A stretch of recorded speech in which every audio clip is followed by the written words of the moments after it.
औज़ु बिल्लाहि मिनश शैतानिर रजीम, बिस्मिल्लाहिर रहमानिर रहीम। जिस रात हुजूर सल्लल्लाहु अलैहि वसल्लम अकेले ही फ़िलिस्तीन पहुँचे। दोस्तों, हमारे हुजूर सल्लल्लाहु अलैहि वसल्लम की ज़िंदगी में इतनी ज़्यादा मुसीबतें आईं कि अगर वो दिन पर डाल दी जाती तो वो भी रात हो जाता, और अगर इतनी सारी मुसीबतें आसमान पर डाल दी जाती तो वो भी बर्दाश्त ना कर पाता। अगर ज़मीन पर इतनी मुसीबतें डाल दी जाती तो वो भी काँप उठती। लेकिन अल्लाह ताला ने हमारे हुजूर सल्लल्लाहु अलैहि वसल्लम का दिल इतना ज़्यादा मजबूत बनाया था कि आपने उन सभी गमों को बर्दाश्त किया और एक पल के लिए भी इस्लाम की दावत को न छोड़ा। जिस वक्त हुजूर सल्लल्लाहु अलैहि वसल्लम ने मक्का में अपनी नबूवत का ऐलान फरमाया तो सारे मक्का वाले आपके दुश्मन बन गए। अभी तक जो आप लोग सल्लल्लाहु अलैहि वसल्लम को सच्चा और ईमानदार कहा करते थे, वो भी आपको गालियां देने लगे। कोई आपके पास ना बैठता। जिन लोगों को भी आप समझाने जाते वो दूर से ही पत्थर मारने लगते। कभी कभी तो कोई आपके चेहरे पर थूक भी देता, कभी ज़मीन से मिट्टी उठाकर आपके ऊपर फेंक देता। और आप सल्लल्लाहु अलैहि वसल्लम पूरा दिन एक एक आदमी को समझाते कि ए भाई, अल्लाह की तरफ ईमान ले आओ, उसके अलावा कोई माबूद नहीं है। लेकिन सुबह से शाम हो जाती मगर मक्का में कोई एक भी इंसान आप सल्लल्लाहु अलैहि वसल्लम की बात सुनने के लिए तैयार न होता। हुजूर सल्लल्लाहु अलैहि वसल्लम बचपन से ना तो कोई भाई था ना ही कोई बहन थी। आप सल्लल्लाहु अलैहि वसल्लम की वालिद की इकलौती औलाद थे। वालिद की वफ़ात के बाद तो आप सल्लल्लाहु अलैहि वसल्लम की पैदाइश से पहले ही वफ़ात हो गई थी, और आप सल्लल्लाहु अलैहि वसल्लम की उम्र 6 साल हुई तो अम्मी भी छोड़कर चली गई। 2 साल तक दादा अबू तालिब ने आपको पाला, लेकिन उसके बाद उनकी भी वफ़ात हो गई, और आखिर में आपके सबसे हमदर्द चचा अबू तालिब ने आपके सर पर हाथ रखा और वे सारी ज़िंदगी आपकी किफ़ालत करते रहे। लेकिन जब हुजूर सल्लल्लाहु अलैहि वसल्लम ने मक्का वालों को एक अल्लाह की तरफ बुलाना शुरू किया, अल्लाह की दावत शुरू की, तो सभी आपके दुश्मन बन गए। और एक दिन अबू जहल मक्का के बड़े बड़े सरदारों के साथ हुजूर सल्लल्लाहु अलैहि वसल्लम के चचा अबू तालिब के पास आया और कहने लगा कि देखो, आप हमारे इलाके के बड़े बूढ़े और अच्छे इंसान हैं। आपके भतीजे मोहम्मद ने हमारी नाक में दम कर रखा है, इसलिए आप उन्हें रोक दें कि वो अल्लाह की तरफ बुलाने की दावत को छोड़ दें, वरना हम सब लोग एक होकर उनके खिलाफ कोई एक्शन लेंगे। तो आप इसके बारे में हमसे कोई बाद में शिकायत नहीं करना। चचा अबू तालिब ने भी जब हालात की नाजुकी देखी तो जल्दी से अपने भतीजे हुजूर सल्लल्लाहु अलैहि वसल्लम को बुलाया और कहा कि ए मेरे प्यारे भतीजे, देखो तुम्हारी कौम के सरदार जमा हैं और तुम्हारी शिकायत कर रहे हैं कि तुम अल्लाह की तरफ बुलाना बंद कर दो।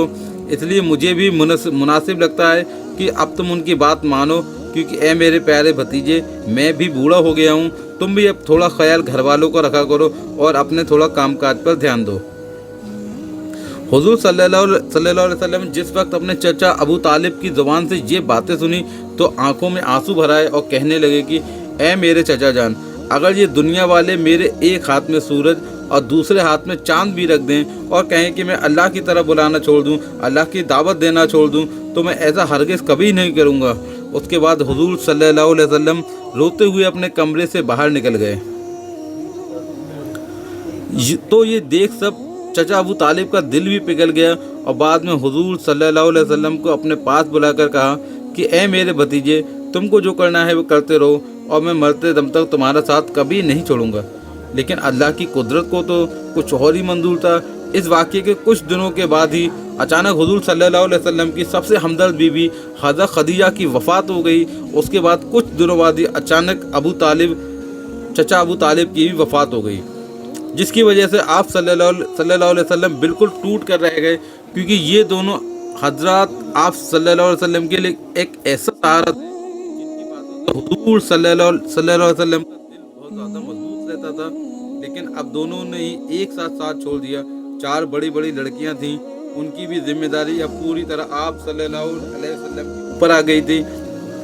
और दूसरी तरफ अल्लाह का हुक्म था कि ऐ मेरे प्यारे नबी, ज़िंदगी में चाहे जैसे भी हालात आ जाएं, आपको इस्लाम की दावत से नहीं रुकना है, आपको इस्लाम की दावत देना है और बल्कि बराबर लोगों को समझाते रहना है।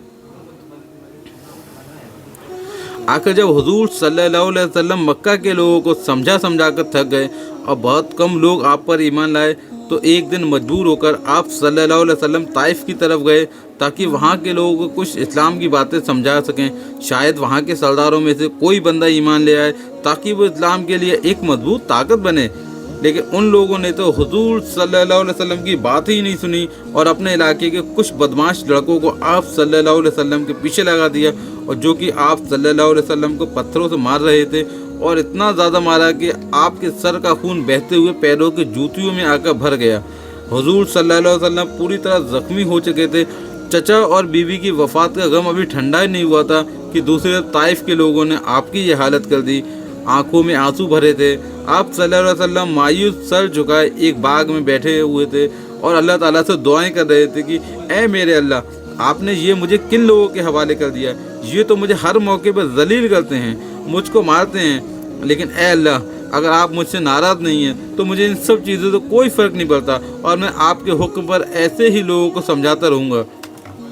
उसके बाद हुजूर सल्लल्लाहु अलैहि वसल्लम का इतना गम देखकर अल्लाह का अर्श भी काँप उठा और अल्लाह ने फैसला किया कि अब मैं अपने प्यारे नबी को अपने पास आसमानों पर बुलाऊंगा। आखिर जब रात हुई और हुजूर सल्लल्लाहु अलैहि वसल्लम अपने बिस्तर पर लेटे तो अचानक हज़रत जिब्रील अलैहिस्सलाम एक तेज़ रफ्तार सवारी लेकर आप सल्लल्लाहु अलैहि वसल्लम के पास पहुँचे और कहा कि ए अल्लाह के हबीब, अल्लाह ने आपको अपने पास बुलाया है। फिर हुजूर सल्लल्लाहु अलैहि वसल्लम हज़रत जिब्रील अलैहिस्सलाम के साथ बुर्राक पर सवार होकर सबसे पहले फ़िलिस्तीन की मस्जिद अक्सा पर गए और मस्जिद अक्सा में उस वक्त सारे नबी जमा थे। अल्लाह के प्यारे हुजूर सल्लल्लाहु अलैहि वसल्लम को देखते ही तमाम नबियों ने आगे बढ़कर आपका इस्तकबाल किया और फिर हुजूर सल्लल्लाहु अलैहि वसल्लम ने सारे नबियों को 2 रकात नमाज पढ़ाई। उसके बाद सल्लल्लाहु अलैहि वसल्लम हज़रत जिब्रील अलैहिस्सलाम के साथ महराज के सफ़र पर गए। सबसे पहले आसमान से दूसरे आसमान और दूसरे आसमान से फिर तीसरे आसमान और इसी तरह 6 आसमान पार करके हज़रत जिब्रील अलैहिस्सलाम जब हुजूर सल्लल्लाहु अलैहि वसल्लम के साथ 7वें आसमान पर पहुँचे तो वो आप सल्लल्लाहु अलैहि वसल्लम से कहने लगे कि ए अल्लाह के रसूल, मेरी हद बस यहीं तक गई, इसके आगे मैं एक कदम नहीं बढ़ा सकता वरना मैं जलकर खाक हो जाऊँगा, इसलिए अब आप जाने और आपका रब जाने। इतना कहकर हज़रत जिब्रील अलैहिस्सलाम हुजूर सल्लल्लाहु अलैहि वसल्लम को उसी जगह छोड़कर वापस लौटाए और फिर अल्लाह ताला ने एक सवारी भेजकर अपने हबीब हुजूर सल्लल्लाहु अलैहि वसल्लम को अपने फ़र्श पर बुलाया। जैसे ही हुजूर सल्लल्लाहु अलैहि वसल्लम अल्लाह ताला के सामने फ़र्श पर पहुँचे तो अल्लाह ने प्यारे नबी के लिए बीच के सारे पर्दों को हटा दिए। जिस समय अल्लाह ताला के खूबसूरत चेहरे पर हुजूर सल्लल्लाहु अलैहि वसल्लम की नज़र पड़ी तो आप सल्लल्लाहु अलैहि वसल्लम खुशी से झूम उठे और अल्लाह की तारीफ़ करते हुए कहे कि ए कायनात की तमाम तारीफ़ें मेरे अल्लाह के लिए हैं और उस पर मेरा दुरूद सलाम हो। फिर अल्लाह ताला ने मुस्कुराते हुए बहुत इज़्ज़तों के साथ अपने प्यारे हबीब हुजूर सल्लल्लाहु अलैहि वसल्लम को अपने सामने अर्श पर बिठाते हुए फरमाया कि ए मेरे प्यारे नबी, तुम पर मेरा सलाम हो और मेरी रहमतें व बरकतें नाजिल हों। तो हुजूर सल्लल्लाहु अलैहि वसल्लम ने उस वक्त सलाम का जवाब देते हुए हम कमज़ोर उम्मतियों को भी याद रखा गया और कहा कि ए मेरे अल्लाह, मेरे ऊपर भी सलाम हो और मेरी उम्मत के नेक लोग पर भी आपका सलाम हो। दोस्तों, अगर आपको हमारी वीडियो अच्छी लगी हो और आपको दीन इस्लाम हमारे नबी की बातें सुनने अच्छी लगती है, हमारे चैनल को ज़रूर सब्सक्राइब करें और कमेंट करके अपनी दुआएं लिखें। इंशाअल्लाह ताला आपकी जायज़ दुआओं को कबूल अता फरमाए।